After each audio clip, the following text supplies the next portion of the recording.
আসসালামু আলাইকুম। আমি আবার চলে এসেছি একটা নতুন রেসিপি নিয়ে। রেসিপিটা হচ্ছে পনির পরোটা।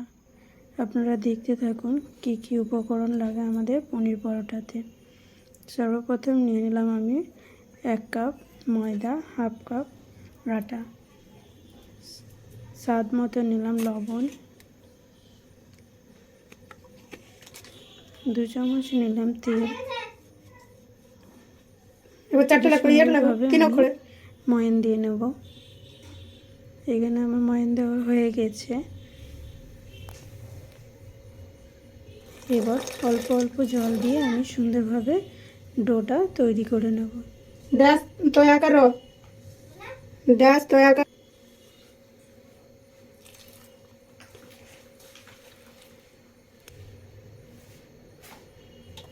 এখানে আমার ডোটা মাখা হয়ে গেছে। এবার অল্প একটু হাতে তেল নিয়ে ওর মধ্যে দিয়ে কিছুক্ষণের জন্য কভার করে রেখে দেব। এবার পনিরটা আমি সুন্দরভাবে গ্রেট করে নেব।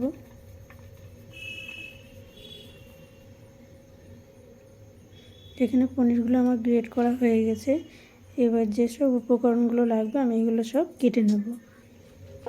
এখানে নিয়েছি পেঁয়াজ, আদা, কাঁচা লঙ্কা, ধনেপাতা। এগুলো আমি সুন্দরভাবে কুচিয়ে নেব। সুন্দরভাবে কুচো করা হয়ে গেছে। এবার এগুলো ওর মধ্যে মিক্স করে দেব।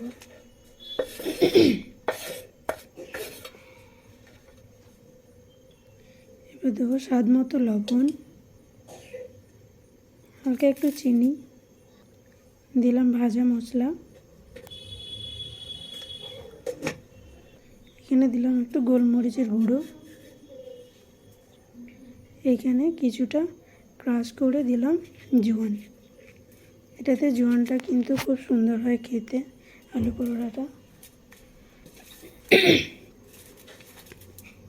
এখানে সুন্দরভাবে আমি মেখে নিয়েছি, দেখতে পাচ্ছেন মাখা হয়ে গেছে। এবার আমি সুন্দরভাবে লেচিগুলো কেটে নেব।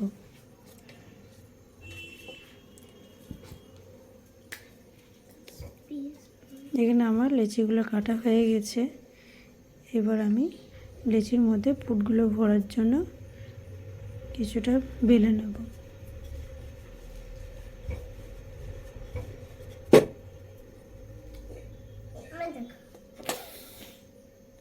আপনারা দেখতে থাকুন আমি কিভাবে পুরগুলোর মধ্যে দিচ্ছি।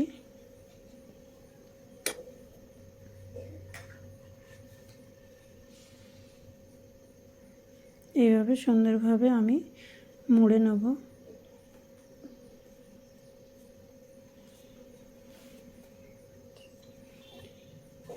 আমি আবার আপনাদেরকে দেখানোর জন্য আর একটা পুর ভরে নেব।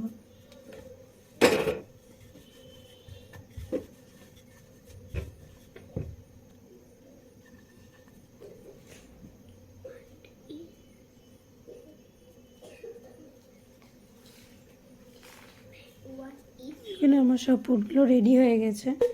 এবার আমি ভাজার জন্য 1 চামচ নিলাম ঘি আর কিছুটা পরিমাণ নিলাম তেল।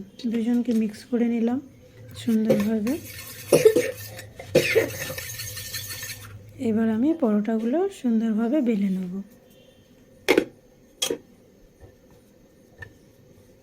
এইভাবে আমি হাত দিয়ে কিছুটা রুটিটা হাতের মধ্যেই বড় করে নিলাম। এর মধ্যে কী হবে, আমার পরোটাগুলো কিন্তু ফাটবে না।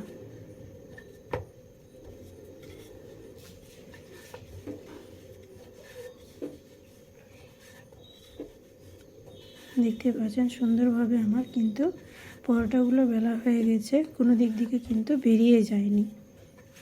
এবার সেঁকে নেব।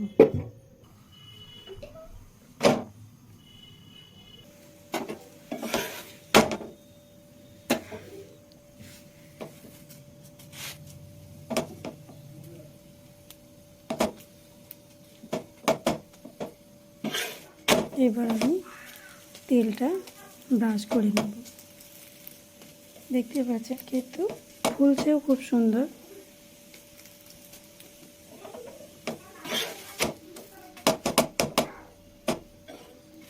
এখানে আমি সুন্দরভাবে লাল লাল করে পরোটাগুলো ভেজে নেব।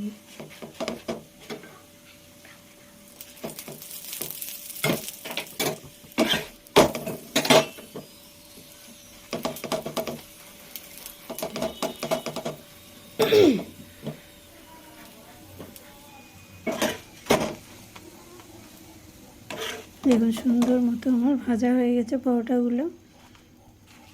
আমার পরোটাগুলো সব ভাজা হয়ে গেছে, দেখতে পাচ্ছেন।